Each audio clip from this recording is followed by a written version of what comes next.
ಇಂದು ಬೆಂಗಳೂರು ದಕ್ಷಿಣ ಮಹಾನಗರ ಪಾಲಿಕೆ ಗ್ಯಾರಂಟಿ ಅನುಷ್ಠಾನ ಅಧ್ಯಕ್ಷರಾಗಿರುವ ಶ್ರೀಮತಿ ಜಯಶ್ರೀ ಗೌಡರವರ ಕಚೇರಿ ಉದ್ಘಾಟನೆ ಸಮಾರಂಭಕ್ಕೆ ಕಾಂಗ್ರೆಸ್ನ ಮುಖಂಡರು, ಮಹಿಳಾ ಕಾರ್ಯಕರ್ತರು, ಕಾಂಗ್ರೆಸ್ ಕಾರ್ಯಕರ್ತರು, ಅಭಿಮಾನಿಗಳು ಸಡಗರ ಸಂಭ್ರಮದಿಂದ ಉದ್ಘಾಟನೆ ಮಾಡಿದರು. ಬಂದಂತಹ ಎಲ್ಲ ಮುಖಂಡರುಗಳು, ಅಭಿಮಾನಿಗಳು, ಕಾರ್ಯಕರ್ತರು ಅವರಿಗೆ ಶುಭಾಶಯ ಕೋರಿದರು.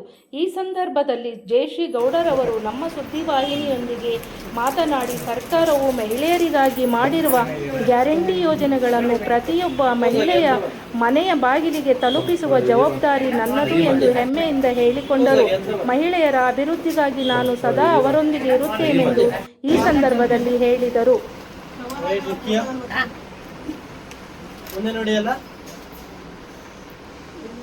ಸರ್ಕಾರ ನನ್ನನ್ನು ಗ್ಯಾರಂಟಿ ಅನುಷ್ಠಾನ ಸಮಿತಿ ಅಧ್ಯಕ್ಷರನ್ನಾಗಿ ಬೆಂಗಳೂರು ದಕ್ಷಿಣ ನಗರ ಪಾಲಿಕೆಗೆ ಆಯ್ಕೆ ಮಾಡಿದೆ.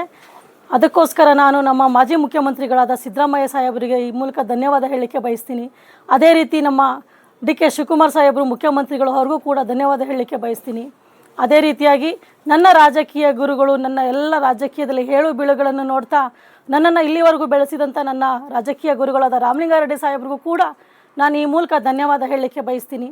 ಅದೇ ರೀತಿ ಗ್ಯಾರಂಟಿ ಅನುಷ್ಠಾನ ಸಮಿತಿ ಅಧ್ಯಕ್ಷರಾದಂಥ ಕ್ಯಾಬಿನೆಟ್ ಮಿನಿಸ್ಟರ್ ಆದ ನಮ್ಮ ರೇವಣ್ಣ ಸಾಹೇಬ್ರಿಗೂ ಕೂಡ ಧನ್ಯವಾದ ಹೇಳ್ತೀನಿ. ಮತ್ತು ಇಲ್ಲಿವರೆಗೂ ನನ್ನ ಎಲ್ಲ ಹಂತದಲ್ಲೂ ನನಗೆ ಸಹಾಯ ಮಾಡಿದಂಥ ನನ್ನೆಲ್ಲ ಮಹಿಳಾ ಕಾಂಗ್ರೆಸ್ ಸಹೋದರಿಗೂ ಕೂಡ ಧನ್ಯವಾದ ಹೇಳ್ತೀನಿ. ನಾನು ಇಲ್ಲಿವರೆಗೂ ರಾಜಕೀಯದಲ್ಲಿ ಹಂತವಾಗಿ ಇಲ್ಲಿವರೆಗೂ ಬಂದಿದ್ದೀನಿ. ಇವತ್ತು ಸರ್ಕಾರ ಅಧಿಕಾರಕ್ಕೆ ಬಂದ ಮೇಲೆ ನನ್ನಂಥ ಕಾರ್ಯಕರ್ತರನ್ನು ಗುರುತಿಸಿ ಇವತ್ತು ಸರ್ಕಾರದಲ್ಲಿ ಒಂದು ಉತ್ತಮ ಸ್ಥಾನಮಾನ ಕೊಟ್ಟಿರೋದು ಖಂಡಿತ ಹೆಮ್ಮೆಯ ವಿಷಯ.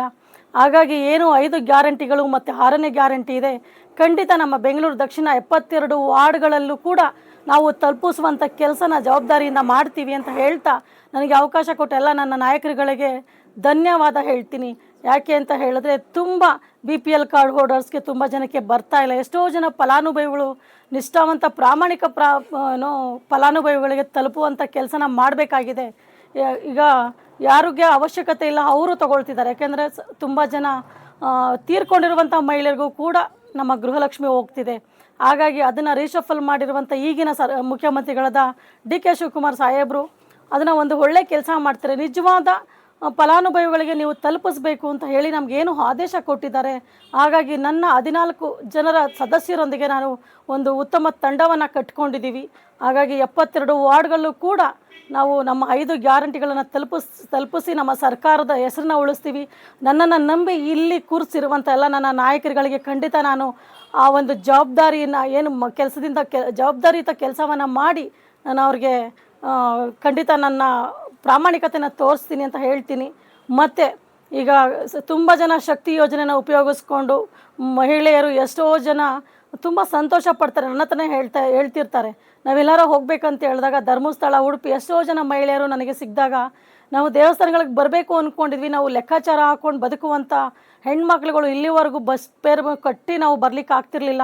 ಇವಾಗ ಎಲ್ಲ ಈ ಕಾಂಗ್ರೆಸ್ ಸರ್ಕಾರ ನಮಗೆ ಮಹಿಳೆಯರಿಗೆ ಒಳ್ಳೆ ಕೆಲಸಗಳನ್ನ ಕೊಟ್ಟಿದೆ ಅಂತ ಹೇಳಿ ಈ ಕಾಂಗ್ರೆಸ್ ಸರ್ಕಾರಕ್ಕೆ ಮಹಿಳೆಯರ ಆಶೀರ್ವಾದ ಮುಂದಿನ ದಿನಗಳಲ್ಲಿ ಇರುತ್ತೆ.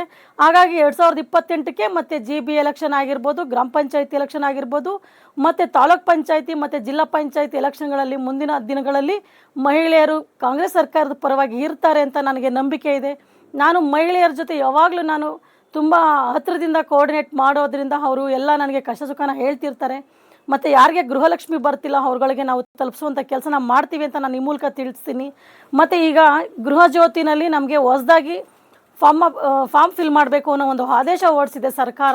ಅದನ್ನು ನಾನು ಎಲ್ರಿಗೂ ಒಂದು ದಿನ ಮೀಟಿಂಗ್ನ ತೊಗೊಂಡು ನಮ್ಮ ಎಲ್ಲ ಕಾನ್ಸ್ಟಿಟ್ಯೂನ್ಸಿ ಅಧ್ಯಕ್ಷಗಳಾಗಿರ್ಬೋದು, ಪಂಚಾಯಿತಿ ನಮ್ಮ ವಾರ್ಡಿನ ಕಮಿಟಿ ಮೆಂಬರ್ಸ್ಗಳಾಗಿರ್ಬೋದು, ಎಲ್ರಿಗೂ ಕೂಡ ನಾನು ಒಂದು ಟ್ರೈನಿಂಗ್ ಕ್ಯಾಂಪ್ನ ಮಾಡಿ ಅದನ್ನು ಜನರ ಬಳಿಗೆ ನಮ್ಮ ಸರ್ಕಾರದ ಸಾಧನೆಗಳು, ನಮ್ಮ ಸರ್ಕಾರದ ಕಾರ್ಯಕ್ರಮಗಳನ್ನ ತಲುಪಿಸುವಂಥ ಕೆಲಸನ ಮಾಡ್ತೀನಿ ಅಂತ ಹೇಳ್ತಾ ನನ್ನ ನಾಯಕರುಗಳಿಗೆ ಈ ಮೂಲಕ ಧನ್ಯವಾದ ಹೇಳಲಿಕ್ಕೆ ಬಯಸ್ತೀನಿ. ಜೈ ಹಿಂದ್, ಜೈ ಮಹಿಳಾ ಕಾಂಗ್ರೆಸ್, ಜೈ ಕಾಂಗ್ರೆಸ್ ಸರ್ಕಾರ. ನಿಮ್ಮ ಕಾರ್ಯಕ್ರಮಕ್ಕೆ ಮುಖ್ಯ ಅತಿಥಿಯಾಗಿ ಯಾರು ಬಂದಿದ್ದಾರೆ? ನಮಗೆ ಇವತ್ತು ನಮ್ಮ GB ಇದಕ್ಕೆ ರಾಮಲಿಂಗಾರೆಡ್ಡಿ ಸಾಹೇಬರು ಬರಬೇಕಾಗಿತ್ತು. ಅವರ ಅನುಪಸ್ಥಿತಿನಲ್ಲಿ ಕಾರ್ಯಕ್ರಮ ಆಯಿತು. ಅವರು ಹೊರಗೆ ಒಂದು ಮೀಟಿಂಗಲ್ಲಿದ್ದರು, ಹಾಗಾಗಿ ಬರೋಕ್ಕಾಗಲಿಲ್ಲ. ನಮ್ಮ ಕ್ಯಾಬಿನೆಟ್ ಮಿನಿಸ್ಟರ್ ಆದ ರೇವಣ್ಣ ಸಾಹೇಬರು ಮತ್ತು ನನ್ನ ನೆಚ್ಚಿನ ನಾಯಕಿ ಸೌಮ್ಯ ರೆಡ್ಡಿ ಅವರು ನನಗೆ ಹೆಚ್ಚಿನ ಸಹಕಾರ ಕೊಟ್ಟು ಬಂದು ನನಗೆ ಉದ್ಘಾಟನೆ ಮಾಡಿಕೊಟ್ಟಿದ್ದಾರೆ. ನಾನು ಯಾವತ್ತೂ ಅವರನ್ನು ಮರೆಯಲ್ಲ. ನಾನು ಇವತ್ತೇನಾದರೂ ಇಲ್ಲಿ ಕೂತಿದ್ದೀನಿ ಅಂತ ಹೇಳಿದ್ರೆ ರಾಮಲಿಂಗಾರೆಡ್ಡಿ ಸಾಹೇಬರು ಮತ್ತು ಸೌಮ್ಯ ರೆಡ್ಡಿ ಅವರೇ ಕಾರಣ. ಹಾಗಾಗಿ ನನಗೆ ಅವರಿಬ್ಬರಿಗೂ ಕೂಡ ನಾನು ಸ್ಪೆಷಲ್ ಥ್ಯಾಂಕ್ಸ್ ಹೇಳಬೇಕು. ನಾನು ಯಾವತ್ತೂ ನಾನಿರೋವರೆಗೂ ಅವ್ರಿಗೆ ನಾನು ಒಂದು ಗ್ರ್ಯಾಟಿಟ್ಯೂಡಿಂದ ನಾನು ಅವ್ರಿಗೆ ಧನ್ಯವಾದ ಹೇಳಲಿಕ್ಕೆ ಬಯಸ್ತೀನಿ. ಮತ್ತು ಇವತ್ತು ರೇವಣ್ಣ ಸಾಹೇಬ್ರಾಗಿರ್ಬೋದು, MLC ರಾಮೋಜಿಗೌಡರಾಗಿರ್ಬೋದು, ಮತ್ತು ನಮ್ಮ ಉಮಾಪತಿ ಶ್ರೀನಿವಾಸ್ ಗೌಡ ಆಗಿರ್ಬೋದು, ಎಲ್ಲ ಬ್ಲಾಕ್ ಅಧ್ಯಕ್ಷರುಗಳು, ನಮ್ಮ ಕಾನ್ಸ್ಟಿಟ್ಯೂನ್ಸಿ